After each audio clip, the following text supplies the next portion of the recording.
So look, what did we learn today from the training camp? That the Browns are still a trash organization, that they're fast-pacing Shedeur to get more reps during the actual. As a Shedeur Sanders fan, we just got some absolutely insane footage from Browns training camp that's got experts completely destroying this organization. I'm talking about analysts like DJ Bless One calling out exactly what we've been saying. The Browns are straight up sabotaging Shedeur while propping up Dillon Gabriel with limited competition. From what I've seen in these training camp clips, Shedeur is looking clean with his throws and pocket presence. But here's the kicker. They're giving him barely any reps while Dillon Gabriel is getting the full treatment. And when you see the difference in how these guys perform under pressure, it's not even close. The bias is so obvious that even Browns supporters are starting to question their own organization. And I'm about to break down exactly why this whole quarterback competition is a complete joke. That what's good, family? Look, I don't even know where to start with this Browns situation because it's getting more ridiculous by the day. You guys know I keep it 100 with y'all, and after watching this training camp footage and seeing what these so-called experts are saying, I'm honestly heated right now. So check this out. Just yesterday, we got reports that Shedeur Sanders is literally outperforming Dillon Gabriel in training camp stats. I'm talking about day 8 of camp, where Shedeur completed 70% of his passes while Gabriel struggled with accuracy. But here's what's got me twisted. Despite these numbers, they're still giving Gabriel more first-team reps. Like, what are we even doing here, Cleveland? From what I've seen in this footage, and I want you guys to really pay attention to this, Shedeur is showing everything you want in an NFL quarterback. His pocket presence is clean, his throws are on target, and he's making reads that honestly remind me of some veteran quarterbacks.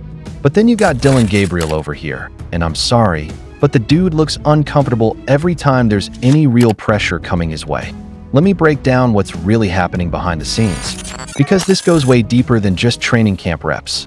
You got DJ Bless One, and I don't always agree with everything he says, but the man is speaking facts on this one, calling out the Browns organization for what it really is.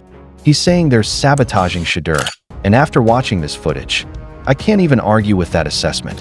Think about it logically, right? Shedeur was projected by most draft experts to go in the first or second round. This kid was considered elite talent coming out of Colorado, but somehow he falls all the way to the 5th round, while Dillon Gabriel gets picked in the 3rd. That alone should tell you everything you need to know about how this league operates sometimes. And now we're seeing the continuation of that same energy in training camp. They're giving Gabriel all these opportunities to showcase what he can do with the first-team offense, while Shedeur is getting scraps and still somehow managing to outperform him statistically. That's not luck, family. That's pure talent shining through despite the circumstances that I could be wrong about this. But from what I've witnessed in college football, Dillon Gabriel has always been in situations where he knew he was the guy. At UCF, no real competition. At Oklahoma, they paid nil money to bring him in, so he knew his spot was secure.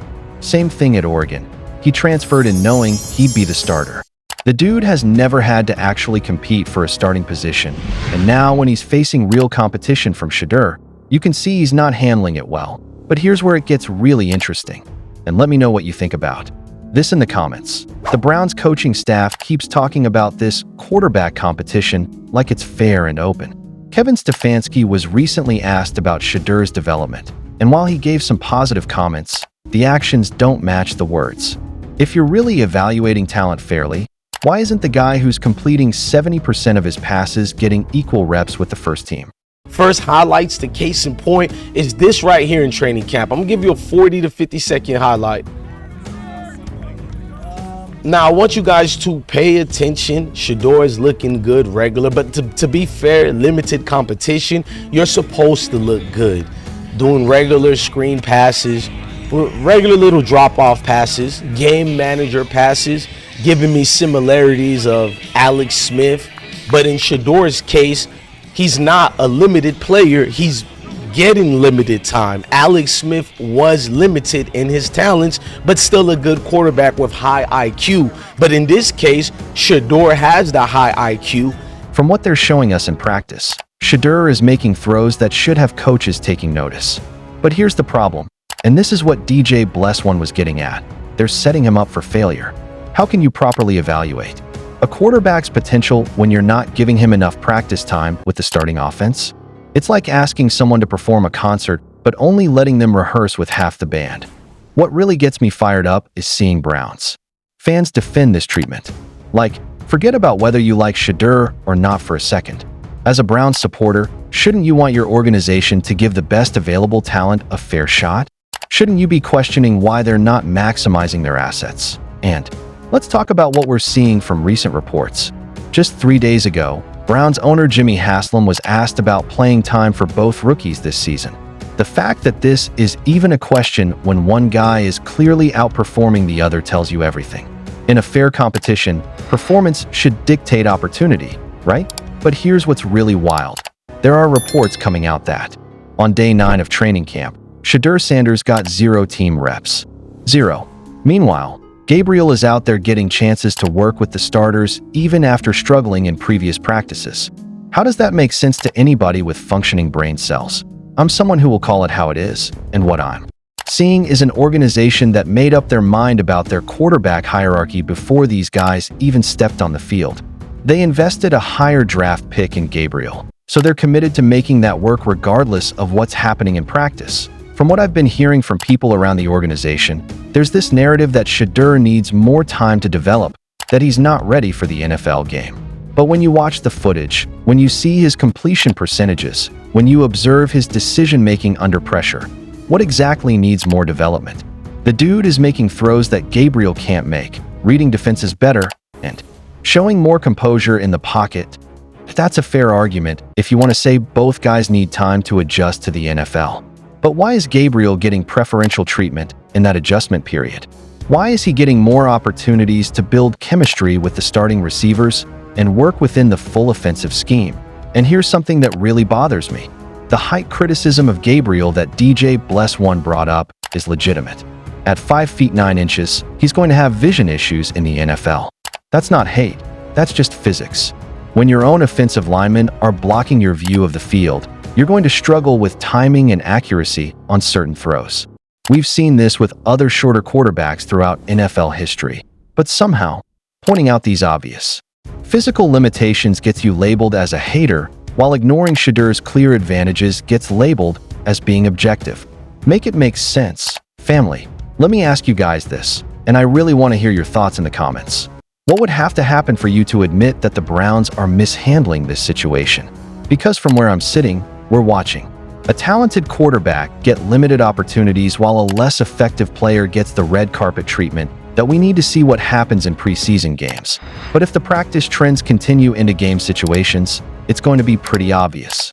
What's going on here? You can't suppress a player's development during training camp and then expect them to perform miracles in limited preseason snaps. What do you guys think about the Browns' handling of this quarterback competition so far?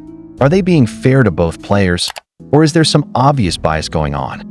And more importantly, do you think Shedeur can overcome this organizational resistance and still show what he's capable of? I hope this breakdown was helpful for you guys, because this situation is developing every single day.